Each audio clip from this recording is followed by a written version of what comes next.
Hi everybody, very welcome to my Sunday evening live stream. As always, I hope you're doing absolutely fantastic wherever you are out there in the world. I will be doing a slightly shorter live stream today, and the reason being that I should already be in bed because I'm getting up at 4:20 tomorrow morning to fly an early shift, starting with an early shift, 4 days of earlies. So I'm going to keep this fairly short. I will, however, as always, have time to answer some of your questions because you do know that I love hanging out with you guys and answering your questions. Guys, also, I hope that you liked the news that I came up with on the channel.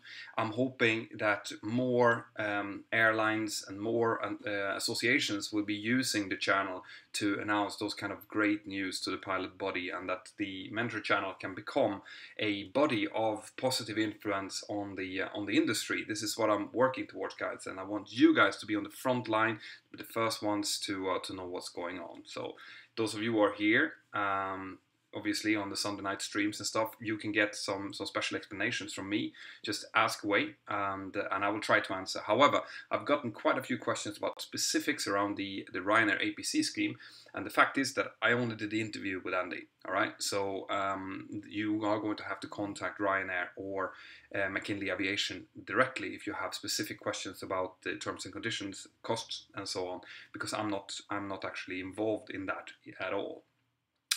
I had some questions before the live stream, guys. I'm going to start with them from you guys who are on the Mentour Aviation chat in the Mentour Aviation app.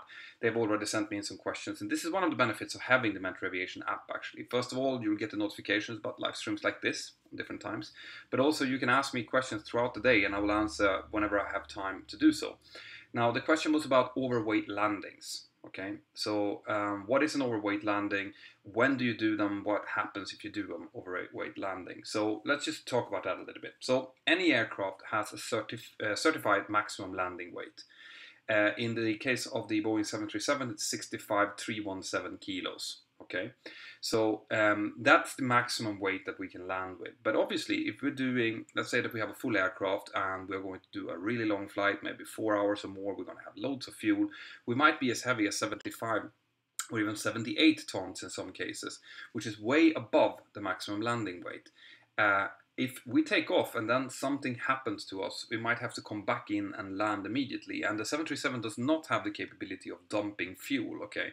It's only the really big airlines, the transatlantic, the kind of transcontinental airlines, that have the facilities to do fuel dumping. We don't, which means that if we have an engine fire, for example, and we can't put it out, then we are going to have to get down on the ground, and we're going to have to do what's called an overweight landing. Okay, and it's just a completely normal landing, okay, but it's above the maximum structural landing weight, which means that after we've done a landing like that, we have to call engineering. The engineering has to come and check out the landing gear unit, make sure that there's no structural differences. We try to do, a nice soft landing, maybe have a slightly longer airfield to land on and stuff like that. So an overweight landing, it's not a big deal, providing that there's not something additionally that happens on top of that, okay?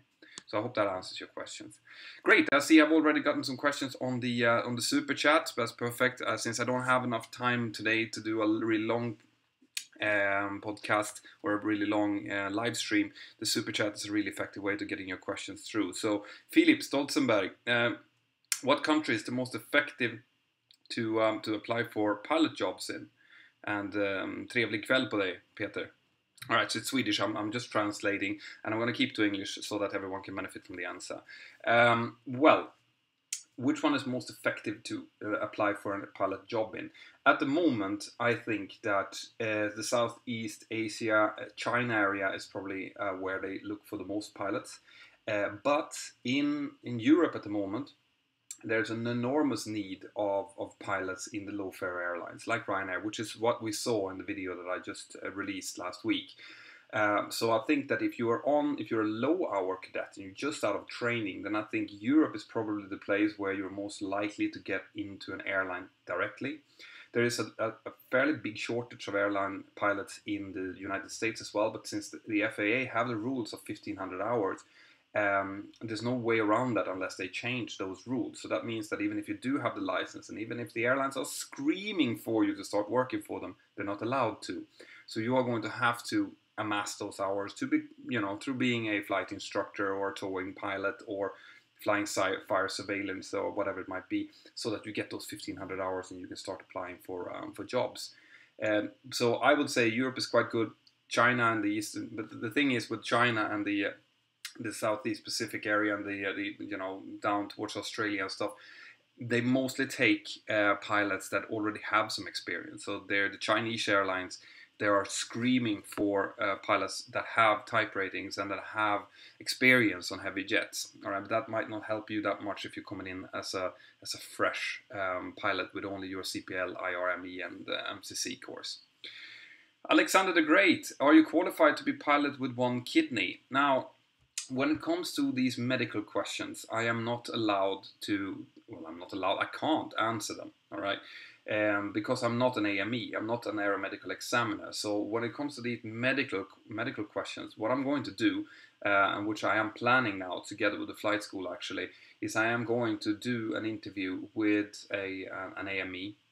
And I have noted down the most common questions that you guys have regarding vision, regarding, you know, length, height, weight, color, vision, diabetes, all of these things that you guys have been asking me that I can't answer. I will be asking this guy, and I will make a video, possibly a couple of videos, because I think it's, you know, where I want to discuss things like what's the difference between a class 1 and class 2 medical, what you can expect from the class 1 medical examination, the initial examination. So I might do a couple of videos and release them on the channel. So what I would advise you, if you have questions like this, is that you just Google AME and your city. Pretty much every city, especially in Europe, but around the world, will have a qualified medical examiner, because we have to be able to go to a qualified medical examiner. And even if your city doesn't have it, you know, the biggest city around you will probably have, and they'll have an email address. Email them, call them, or go and visit them and ask them these questions directly, because it's no good for me sitting here telling you that, yeah, sure, you can do it with one kidney, without knowing it. Okay, so I'm sorry I can't give you a clear answer than that, but do contact an aeronautical medical examiner and they will tell you. All right, best of luck, by the way. Edward Cameron, hi to you. Good to see you here in the super chat. Right, we'll take some more questions here from the chat. Look at my response for our reduction answer for the US from Fracture US. Okay, so there might be some news that I haven't heard about. Fracture US seems to be sitting in with some information, so check out his answer to that up in the chat. Mentor, besides flying, what are some things that you can put in your resume to stand out for the airlines? Well, the airlines are going to be interested in whatever you've done. So obviously any kind of schooling that you've done, if you've had a degree of some sort, if you've done any extracurricular activities, they will be interested in knowing what kind of person you are. So if you've done, like me for example, I've been an airport firefighter before, I put that down. I was an insurance salesman, I put that down. Anything you've done and where you know, which will show them your personality traits, is going to be good to have on your CV. What will actually make you stand out? It's going to be previous experience in airlines most of the time, you know. So when it comes to CV writing, you just should be honest and put down the experience just as you have it. I don't think that you should try to overthink it too much, because believe me, they see CVs, thousands of CVs every single week. It's unlikely that you will come up with something that someone else hasn't already come up with. So just be honest, put it down factually, and send it in and hope for the best. That's my my best advice. All right, I'll take some questions from the super chat. From the Mentor Aviation chat. I always show this, so this is what I'm getting. People are just putting Alpha Mentor, and that sends me a push notification with a question so that I can answer it. I can answer it either like this in the live stream, or I can answer it directly to them in the chat. So it works really good. David Rutqvist, thank you very much. There's no question attached to your super chat there. So if you have a question, then send it in again, or go into my Facebook page and send me a question there, and I promise I will answer it for you. Mentor, can pilots use snus in flight? Now, snus is a kind of nicotine, I would say, like a powder, nicotine powder that you you know, fold into a bowl like this, and you put it here in under your lip. It's very, very common in the Nordic countries, especially in Sweden. And the answer to that is yes. Yes, you can use snus during flight. It's not a problem, at least yet. You should do a collab with Captain Joe from Edward Cameron. Well, you know, all good things to those who wait. You never know. I can't promise anything, but stay tuned. It's the only thing I'm going to say to that. Mentor, why did Concorde fail? Yeah, it's fairly simple actually. Concorde failed because it was not financially viable. That's the sad and honest truth. It did not fail because it had the crash that basically came just before they were phased out. It just wasn't financially viable. It cost a lot of money to run a Concorde flight over the Atlantic at supersonic speeds, and they couldn't pack as much passengers that were willing to pay the price that would make it financially viable. So it was a financial decision. Just like everything is in the aviation world, it all comes down to whether or not the airlines make enough money on it, and if they don't, then they're not going to continue with it, even if it's good publicity for them. I think the last couple of years of the life of the Concorde was probably just to keep that kind of extra flair to the airline. I'm guessing that they didn't make much money at all, especially when the fuel prices started rising. It is possible that now, with the oil price at this level, that it would be usable again. And I do believe that there's quite a few companies actually working on solutions, supersonic solutions, right now. So I think that the era of supersonic passenger flight is probably not dead. It's probably just on a little bit of a hold at the moment. More questions. So there seems to be a lot of just discussions going on in the chat, which is great. I love that you guys are interacting with each other as well. Have you ever flown to Estonia? Estonia, I believe I have flown to Estonia, actually. Yeah, we do fly up there. So, yeah, I do. I can't remember when I did last, though. It might have been a while ago. So how does a pilot aptitude test help you, and what decision can a flight school make from them? It doesn't help you.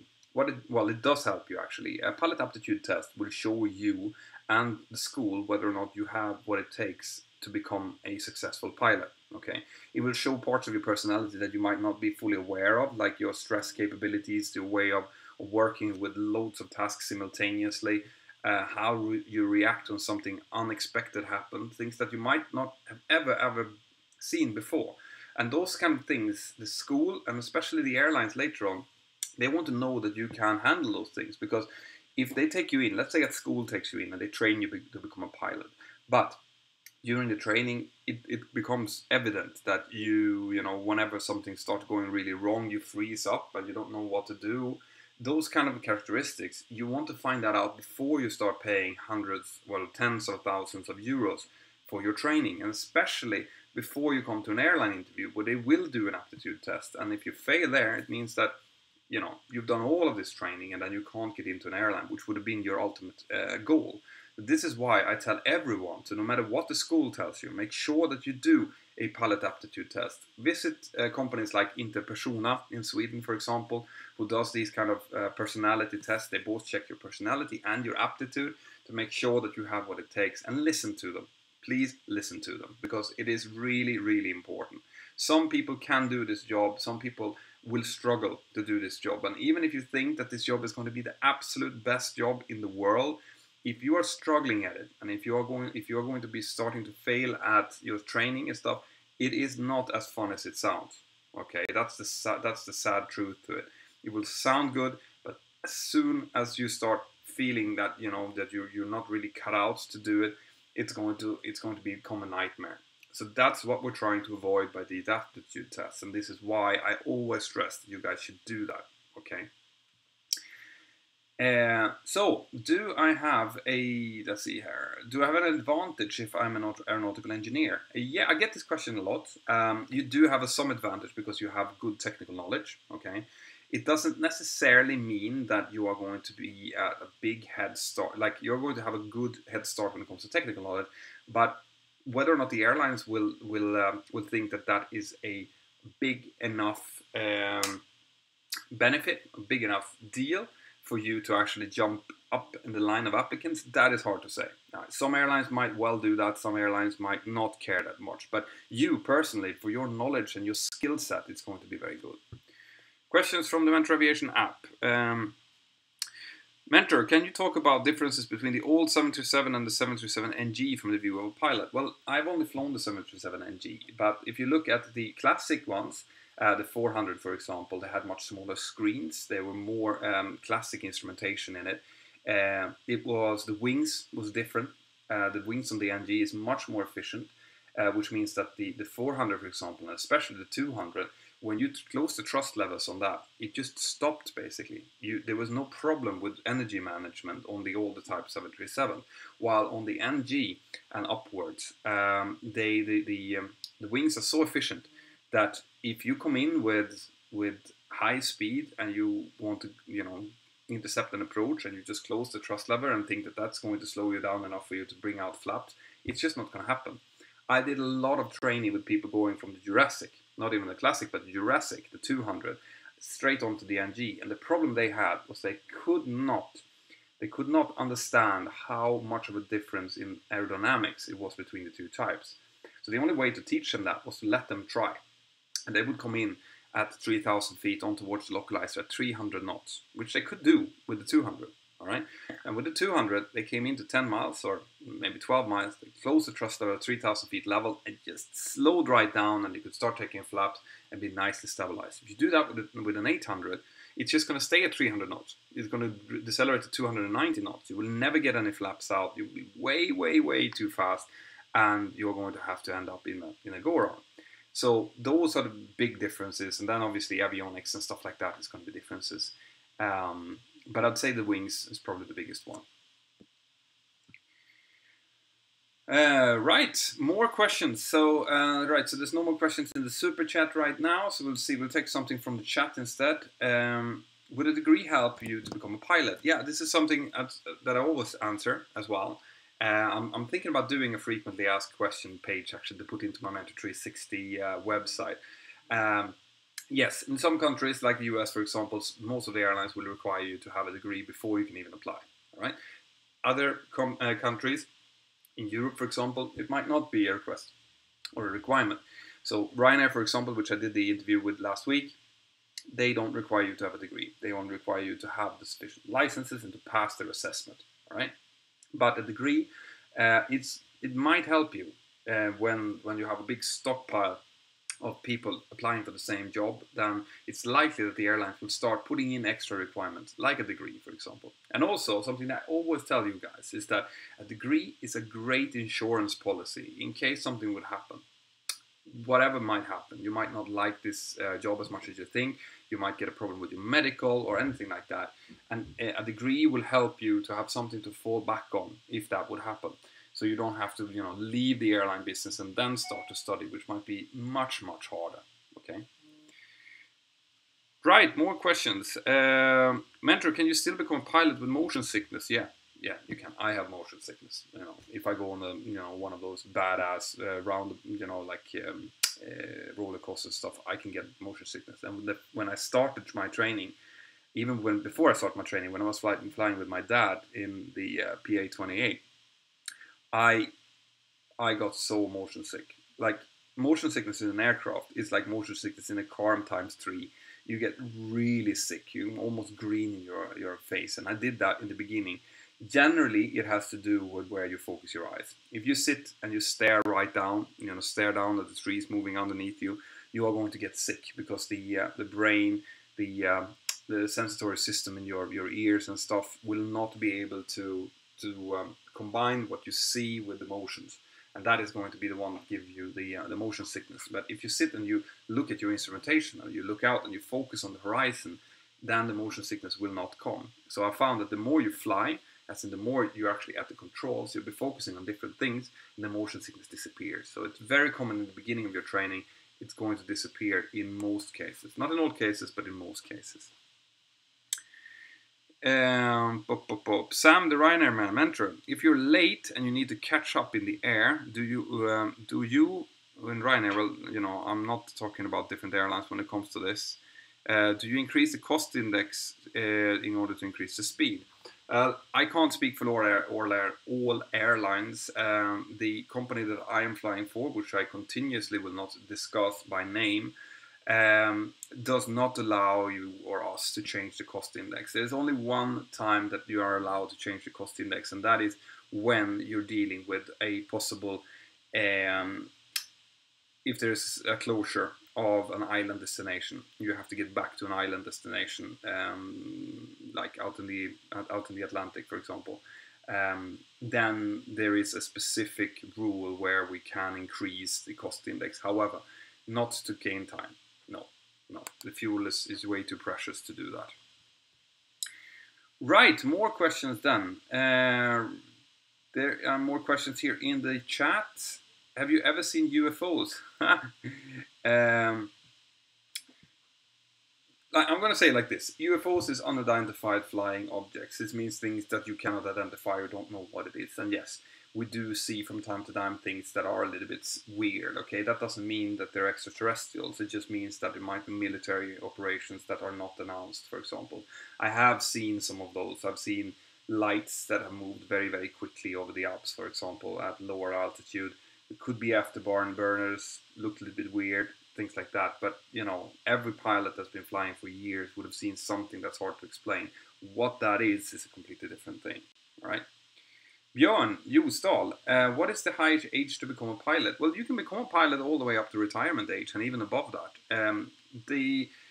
Where you can start getting jobs is different. Some airlines actually do have age restrictions. I know Scandinavian Aviation Academy that I visited about a year ago, and I did a interview with.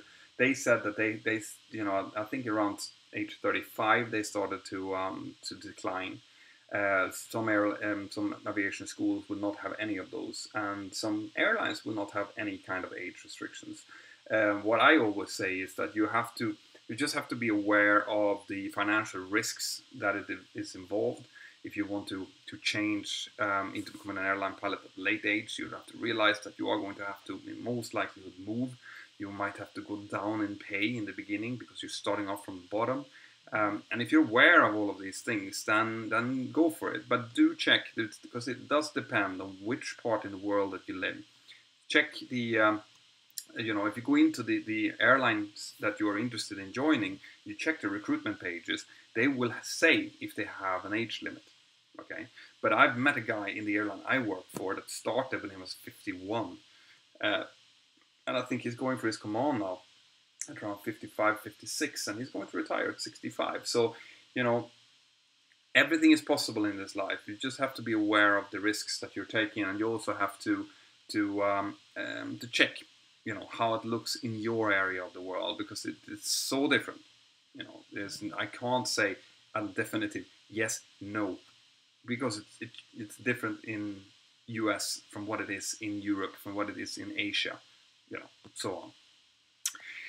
Great, guys. Can I become can I join an airline if I become a military pilot and I leave the job? Well, yeah, but you are going to have to get your civilian licenses, and that will include some training and some conversions and probably some tests as well. You are going to get some positive stuff from having military flying experience, but it's not going to be like you just leaving the military and go straight into a commercial airline.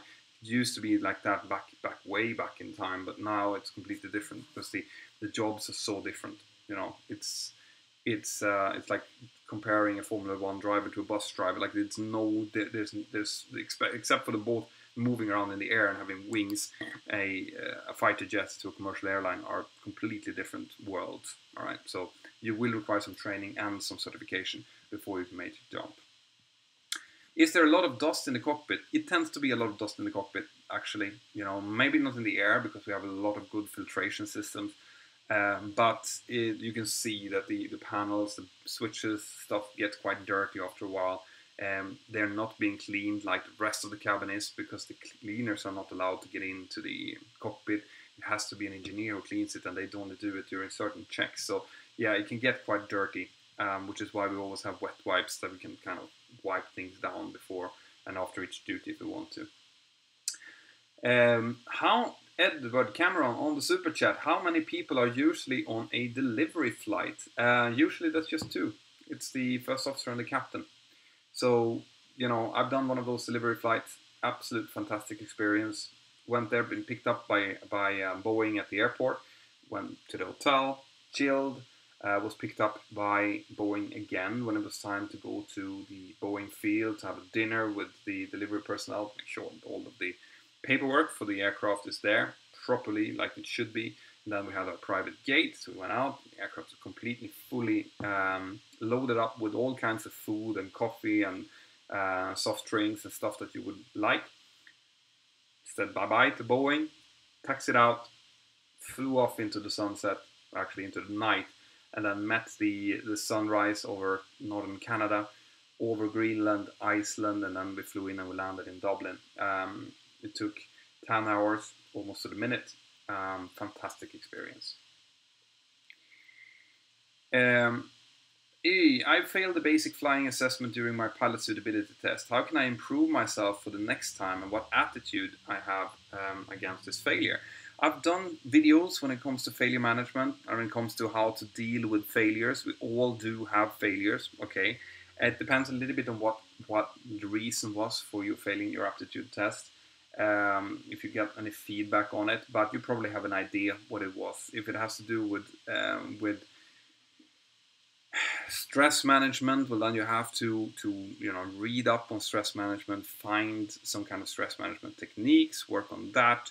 If it has to do with your simultaneous capacity of doing multiple things at once, well then practice that. Go in and do aptitude tests on computers. So you can buy loads of them on the internet as well. So I can't really give you an exact, like, this is what you need to do in order to get back in on the next one. But if you know why you fail, you also know what you need to do. All right. I know that's not a huge help, but I hope it's a little bit of help. Pilot motivation. You have missed about half an hour of the live stream, which means that I have about 10 minutes left to go. So if you have any questions, feel free to put them in now. Mentour Aviation chat. Right. Mentour, what is that picture behind your head? This one.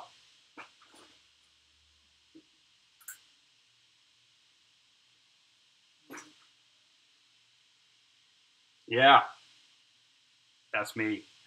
Yeah, that is me when I was a very young three-stripe first officer, which means I was probably around 23 there, right? So I did that. A friend of mine is a photographer, and I was just visiting him, and he wanted to take a picture, so he took that picture, and I thought it was fun, so I put it up. I hope you like it. Sharos Vani, thank you very much for engaging in the super chat. It helps the channel. It's really, really appreciated. And guys, by the way, I have a lot of guys. I have some guys now helping me out in the in Patreon. So if you check out Patreon and you want to help the channel out, and you want me to do more cool stuff, like I'm going to do more traveling going forward. I'm going to hopefully do more meetups and stuff like that. I'm buying some new cameras as well to make the channel more professional looking. If you want to help out with that, you think that's a good idea, then go into www.patreon.com/mentorpilot and join up with the crew. They help me out a lot with like previewing my videos, for example, make sure I'm not saying something or doing something that they think that I shouldn't be doing. It's a huge help. So if you guys want to help out there, and also maybe have a one-on-one chat with me, if you have some questions you want answered and you don't want to do it on a public forum like this, then that's a service that I reserve only for my patrons, okay? So check that out. Have you heard of Bartolini Air Flight School? I have been in contact with them actually regarding maybe participating in the Mentour Aviation app, because what I'm doing is I'm trying to get organizations, like for example, this week I'm going to try to get McKinley Aviation to come in. We'll see if they want to come in, if they can come in.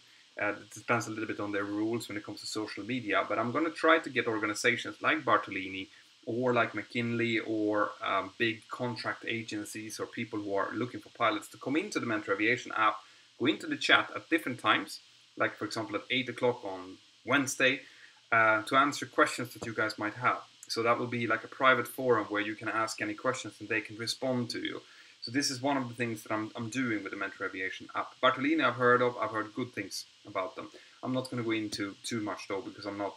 I don't really talk about specific flight schools without having checked them out thoroughly. Okay. So I hope that answers your questions. Check them out, contact them, and go there and visit them. Because from what I've heard, it's very positive. Okay, and it seems to be good value for money. So go check it out. Captain Joe fan, Mentor, what language do you speak at home?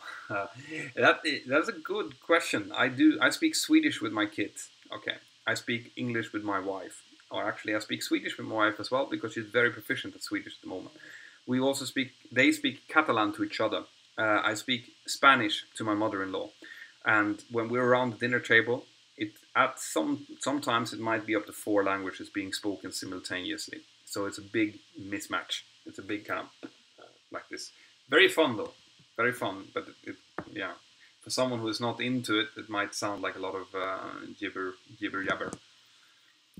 The use of a NITS briefing. All right, so NITS briefing, it's a emergency briefing. It's something that we pilots give the cabin crew in case something serious has happened, and we want them to be alert, and we want to tell them what's going on.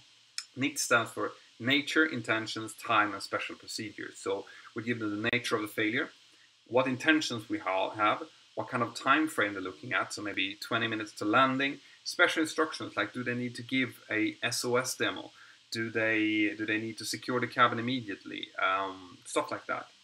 That's what NITS stand for. I might do a video on that actually because it's a good thing to talk about. Sam Reiner, Mentor. Oh, sorry, I thought you could talk about your airline because of the interview. Well, you know, it was an interview with an airline, right? It was an interview with Ryanair. They invited me to give these news because they wanted to get out to you guys, right? I never talk about them as my employer. I just was interviewing them for the purpose of them releasing the news about the APC course. So the APS course, they call it an APC course, being available for everyone, not only from selected schools. That was the purpose of the interview. I know a lot of you guys have been looking at it and thought that, hey, so that's where he's working. I never talked about them as my employer, right? I'm going to keep holding that, not as a secret, but I'm not going to be talking about specific airlines in that way. I hope that answers your question.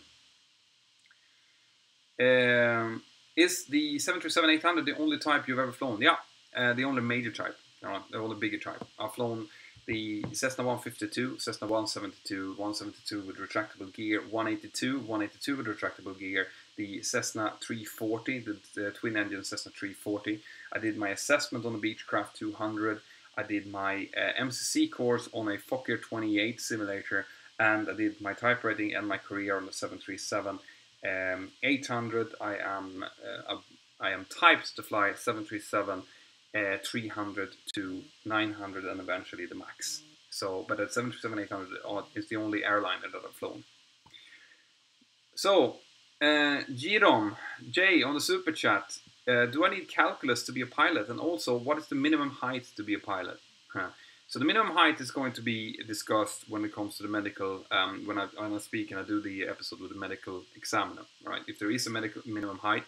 What I've heard, okay, so the minimum height would have to do with you need to be tall enough to both look over the dashboard and reach the pedals and have full deflection on the pedals. So there is an actual physical minimum height you need. Exactly where that is, I'm not 100% sure. I've heard around 160 centimeters-ish. Up to 2. I've flown with people who are over 2 meters as well, but above 2 meters you start to have problems with, you know, hitting your heads and the overhead panel and stuff like that. Calculus, yes, you do need to be able to do some simple math in your head. That's going to be part of your aptitude test. You will not be allowed to have a calculator when you do those kind of tests. So yes, some simple calculus you do need to be able to do. We're not talking kind of rocket science maths here. We're talking fairly simple, maybe some trigonometry, but, you know, fairly straightforward stuff for your training. When you come up to my, you know, flying the 737, we're not doing that much calculus, but we do a little bit, you know, we do a little bit when it comes to energy management and stuff like that. So you do continue, and of course, calculating load sheets, these kind of things, it does happen every day. So yeah, a little bit of calculus you need to be able to do. Mentor, last question. Have you heard Jake Paul's song, It's Everyday Bro? I'm not sure. I don't think so. Send me a link or something. Mentor, how long will it usually take to convert licenses from Australia to Middle East, for example? I am going to go and visit Scandinavian Aviation Academy again. And the reason I keep visiting them is that because it's my old flight school. It's where I went myself, right? So I will be visiting them, and my intention is that we're going to talk more about license conversion then, probably to EASA, because I don't have any real contacts when it comes to converting from Australia to Middle East. There might be someone out there who sees this, who can become my contact when it comes to that. But at the moment, I'm going to talk about license conversion from, for example, the FAA rules to the EASA rules, and maybe from Australian to EASA. So there will be some more talks about conversions going forward.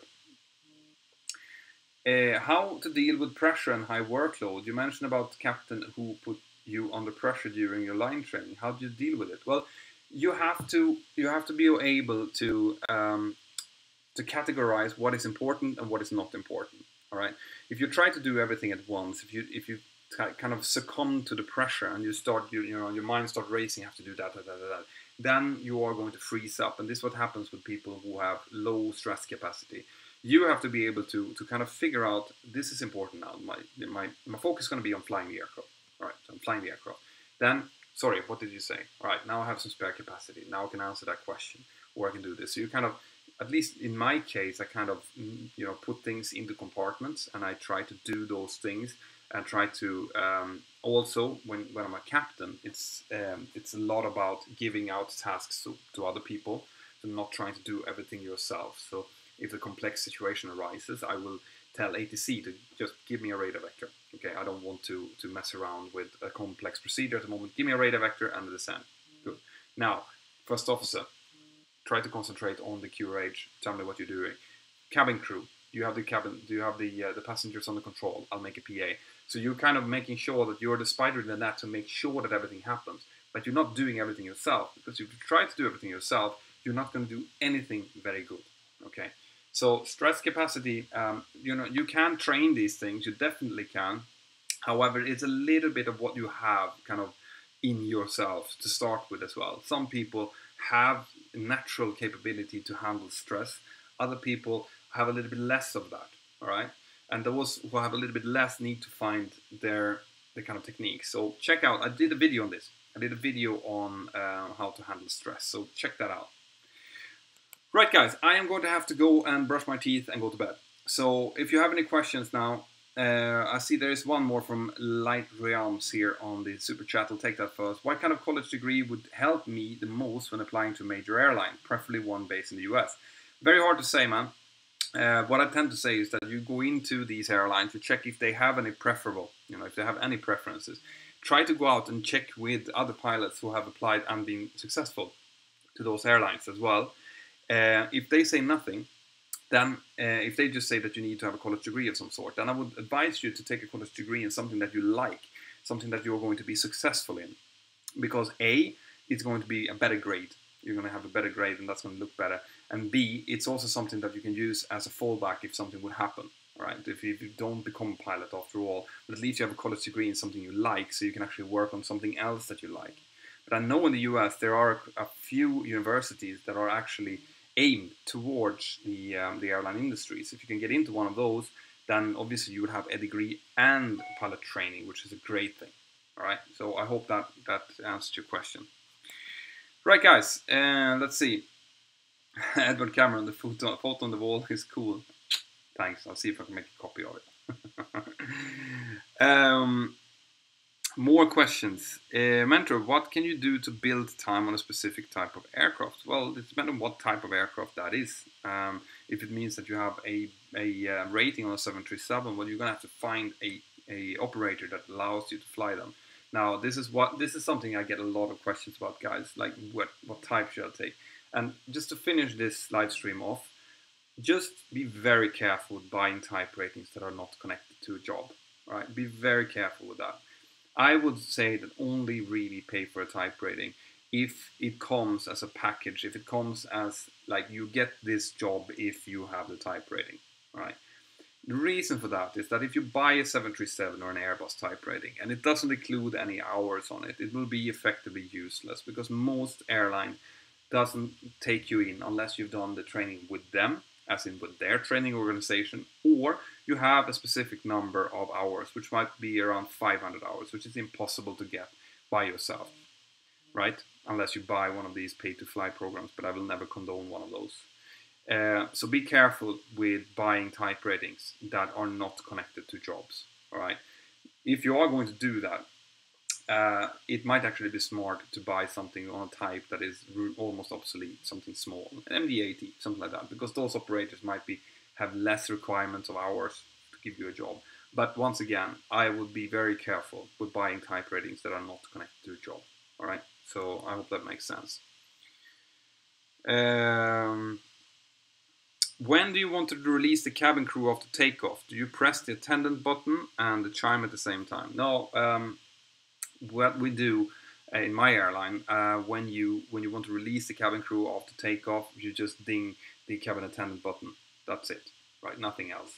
And then when you want to release the passengers, you turn the seatbelt sign on, which is going to be at a later stage, providing that there's no forecasted turbulence or something like that. It's really important that you check weather radar scans, make sure that there's no turbulence in the immediate vicinity when you release them, because you don't want the cabin crew to pull out the trolleys and suddenly get a gust of turbulence that might hurt them, right? So it's very important to keep track of these things.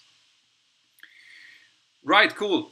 Guys, I'm going to finish it off there. Let's see if there's any last question here on the chats. Go brush your teeth now. Thank you, I will. Hello, Captain. Can you explain about the ASPMCC? No, I don't have time for that now, guys. Get the Mentour Aviation app. All right, I'm going to try to get McKinley in. I'm going to see. I can't promise that they will, but they will come back to me during the week to see if they can get in and answer some questions for you there, guys. Otherwise, the information should be on the Ryanair website. There are loads of APS MCCs out there. The APS MCC that Ryanair is doing leads directly into the job. Okay, it's a 4-figure sum that will allow you to do both the MCC, the jet orientation course, and the type rating, and then you will be bonded for 3 to 6 years in the airline to pay back the cost of the type rating. So it means less money out of pocket for you. But that's just one APS course. Okay, they call it an APC course. The other flight schools out there are going to start adapting the APS concept as well, because it is kind of a mix between the current CPL, MIR, IR, MCC and the MPL, right? They're basically trying to make the CPL, IR, ME into something that looks a little bit like the MPL, which is more kind of governed towards airlines. That's what I'm trying to do. They're trying to increase the likelihood of you guys who's doing this, your likelihood of getting accepted into an airline on the first attempt. Because like Andy was saying on the interview, they have a 50% failure rate. Okay, 50% failure on a really, really straightforward assessment. And that tells them that the MCC course, which is kind of the crowning of your training, is not up to scratch. That's why they have worked on getting this APS course as good as possible. So you will see it being stamped into regulations probably in December this year, and then it's going to start popping up everywhere. Right, guys, have an absolutely fantastic evening wherever you are. There will be new videos released on Thursday, and then there will be a live stream on Sunday. And also, if you haven't seen already, I'm starting to kind of repackage some of my good old videos, okay? The videos that I released a long time ago, which means that they're so far down in the feed that no one has actually seen them except my core fans, which might be you guys. But I'm repackaging them, and I'm releasing them as kind of a best of Mentour on the weekends. So maybe next Sunday there will be another release of one of these videos. I'm thinking about pilot personalities, things that I think are really important. But then I'm going to start redoing the some of the old subjects as well that I think have developed a little bit, or it's just my way of explaining that's become better, and you guys deserve the best. So until then, have an absolutely fantastic week, and I will see you next time. Bye bye.